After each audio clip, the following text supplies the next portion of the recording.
Match.com, the world's largest dating site, has released its annual Singles in America study, surveying over 5,000 singles to get the picture of the state of love and sex in America today.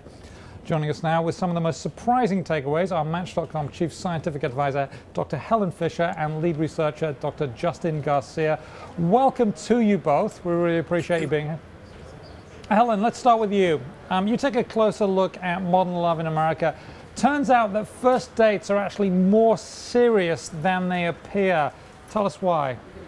Well, because 51% of singles have actually gone out on a first date with somebody, and even during that first date, fantasized about a future together with that person. So you can make up your mind pretty rapidly. 56% of men and 47% of women has had imagined a future with somebody on the first date. And actually, I'm not surprised, because that brain circuitry for romantic love can be triggered very rapidly if somebody fits within what I call your love map. And of course, you're talking about a positive future, not a nightmarish future, and I'm running the other way. Yes. That's what you meant, I think, because I think we've all been on those when we imagine something else. So there are three very hot topics. They're like landmines you've got to stay away from. What are those?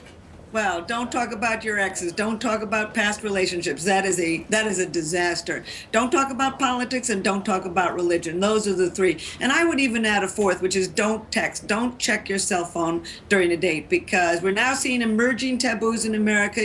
All this technology is very new. There's not many rules of what's polite and what's not polite.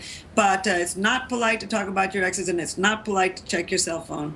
That sounds very good advice. Justin, you take a look at the sex lives of single Americans. What are people saying about how often they want to have sex? Yeah, this is one of the more interesting things we saw. Is we actually found that about 2/3 of U.S. singles, over 60%, said that they wanted to have more sex in 2014. So although a lot of national studies have shown that Americans are on average pretty satisfied with their sex lives, we are seeing that they want to have more sex. They want to be more sexual. And I think it's important for us to remember that human sexuality is essential to the human condition, and it's very much tied to romance and dating and love, and people want to be engaging with it. The average desired frequency is about 2 or 3 times per week. So this idea that people want to have sex every day is not what the data show. About less than 15% of people say they want it every day. But there's other things that one has to do.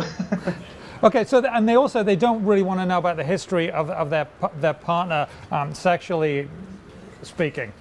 Yeah, we're really starting to see attitudes towards sexuality changing in America. For many places throughout the world, people want to know if their partners are too sexually experienced. This idea that you could have too many partners.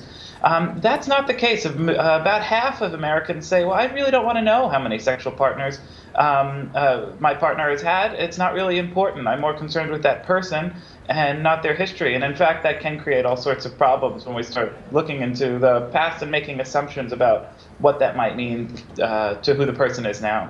This next thing really interests me. You found that casual sex isn't that casual after all. What does that mean? Yeah, so this is actually an argument that Helen and I have been building for a few years now. And what we found is that about 1/3 of U.S. singles have had casual sex, a one-night stand, turn into a romantic relationship.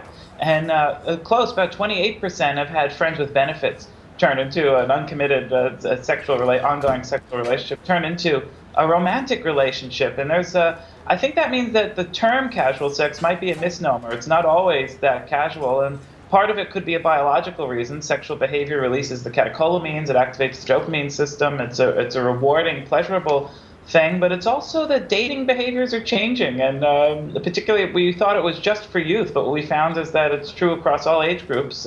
People have had a one-night stand turn into love. Okay, great stuff. Helen, what are the top do's and don'ts for singles in dating? Well, one of them is to go online. We really found that this year we asked the question, where did you meet the last person that you went on a first date with? And 31% of people met that person online. Only 25% of people met somebody through a friend, and only 6% of people met their first date in a bar. So online dating is really growing. One of the things that really interested me was that 92% of men really are very comfortable with a woman asking them out. So women can ask a man out now, which is, I think, a sea change in male-female relations. And I would suggest another don't is don't be late. Don't be late for your date. No, don't be late. Not over good. 15 minutes late, and you're history. Okay, thank you very much, Dr. Helen Fisher and Dr. Justin Garcia. We appreciate your time.